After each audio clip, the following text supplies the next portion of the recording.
بسم اللہ الرحمن الرحیم۔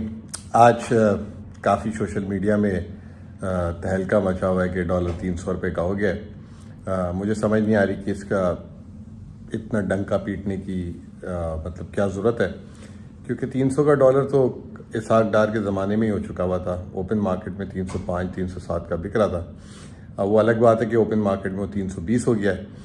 IMF کا پروگرام ہونے کے بعد ایک امید کی کرن آئی تھی اور ڈالر جو ہے لگ رہا تھا کہ 270 کی سطح پہ آ جائے گا، اور وہ ایک جھٹکے میں لانے کی کوشش بھی کی گئی تھی۔ اور آپ کو یاد ہوگا کہ الحمدللہ مبارکباد جو ہے شریف خاندان آپس میں دے رہا تھا، اور ان کے جو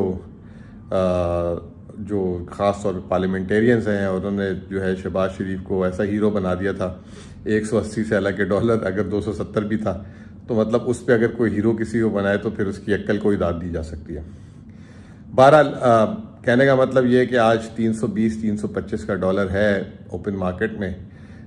جو مارکیٹ میں لوگ جو درآمدی سامان منگاتے ہیں وہ بھی اس کی قیمت جو ہے وہ 300 کے حساب سے کوئی بھی نہیں بیچ رہا، کوئی 350 کوئی 320، اور بعض جگہوں پہ جو شارٹیجز جو ابھی بھی درآمدات کھل کے نہیں ہو پا رہی ملک میں، تو اس کی وجہ سے اگر کسی چیز کی قیمت، جیسے خود نہیں تیل کی اگزامپل دیتا ہوں میں، کہ آج اس کی قیمت میں 200 روپے فی کلو سے زیادہ کا نفع ہے جو اس کے تیل میں کام کر رہے ہیں۔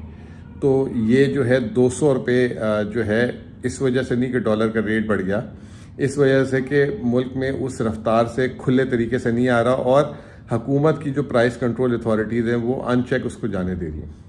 اسی طریقے سے آپ کو ایک چھوٹی سی مثال آپ کو دے دوں کہ بجلی کی قیمت 30-40% بڑھی، لیکن عالمی مارکیٹ میں قیمتیں اتنی گر گئی کہ حالانکہ ڈالر بڑھ بھی گیا، اس کے باوجود 22% بجلی کی پیداواری لاگت کم ہوئی، لیکن مسئلہ کیا ہے؟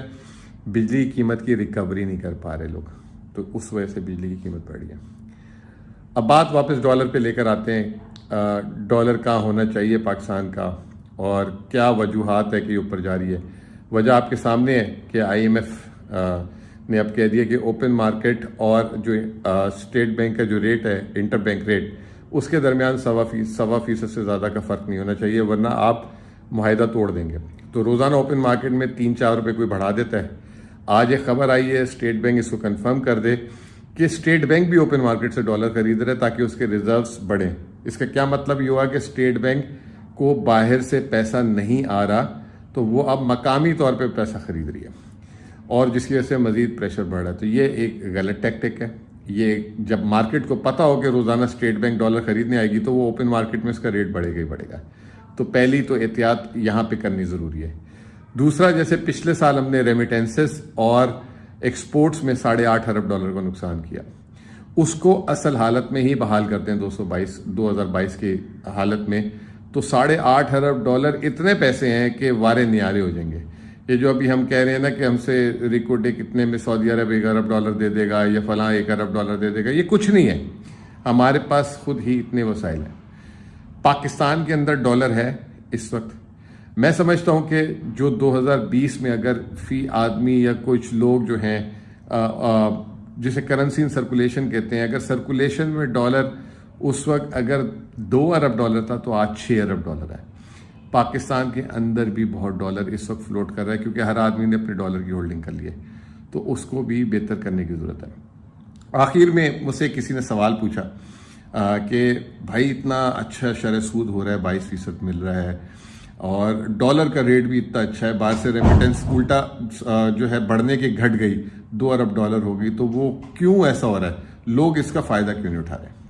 تو اس میں نے صرف ایک بات کہی چھوٹی سی، اور وہ سمجھنے کی بات ہے۔ مثال کے طور پہ 2 سبزی بیچنے والے ہیں اور وہ ٹماٹر بیچتے ہیں، ایک بیچ رہا ہے 50 روپے کلو، اور ایک نے ایک دم آواز لگا دی 25 روپے کلو لے لو۔ اب 25 روپے کلو جہاں وہ بیچ رہے ہیں وہاں پہ حالات کشیدہ ہیں، وہاں پہ پتھراؤ ہو رہا ہے، اور وہاں پہ مظاہرے ہو رہے ہیں، اور وہاں پہ آپ کی جان اور مال کو خطرہ ہو سکتا ہے۔ اب جس شخص کو لینا ہے وہ کہے گا بھائی اپنی عزت بچاؤ، یہ 50 روپے کا جو مارکیٹ سے مل رہا ہے نا اس کو لے لو، وہاں جائیں گے پتہ نہیں سر پھٹ جائے، گاڑی ٹوٹ جائے، اور کوئی نقصان ہو جائے۔ تو پاکستان میں بھی یہی مسئلہ ہے، ڈالر کا ریٹ 300 325 نہیں ہونا چاہیے تھا، یہ جو ہے 270 75 جیسے میں نے پہلے کہا اس سے اوپر نہیں ہونا چاہیے تھا. یہ جو میں نے آپ کو وجوہات بتائی اس کی بنا پر یہ یہیں پہ ہونا چاہیے. لیکن حالات کشیدہ ہیں, حالات کشیدہ, پہلے سیاسی حالات کشیدہ کر دیے گئے. عمران خان جب سے اریسٹ ہوئے ہیں اس وقت کے بعد سے پھر ڈالر کو پر لگ گئے ہیں. تو سیاسی حالات کو ٹھیک کیا جائے, الیکشن آن ٹائم کیا جائے. اللہ تعالیٰ نے بڑا کرم کیا تھا کہ آئی ایم ایف کا 9 مہینے کا پروگرام مل گیا. اب وہ 9 مہینے کا پروگرام اگر ہم امپلیمنٹ نہیں کر سکے, ایک رسک وہ ہے, اور دوسری طرف آپ کے سامنے یہ کہ اگر الیکشن بر وقت نہیں ہوئے تو نئی حکومت لیٹ آئے گی تو پھر آئی ایم ایف پروگرام نہیں ملے گا. اس کے علاوہ ایک اور چیز ہے ڈیٹ ریسٹرکچرنگ, اس پہ اگلی نشست پہ بات کریں گے. بہت بہت شکریہ.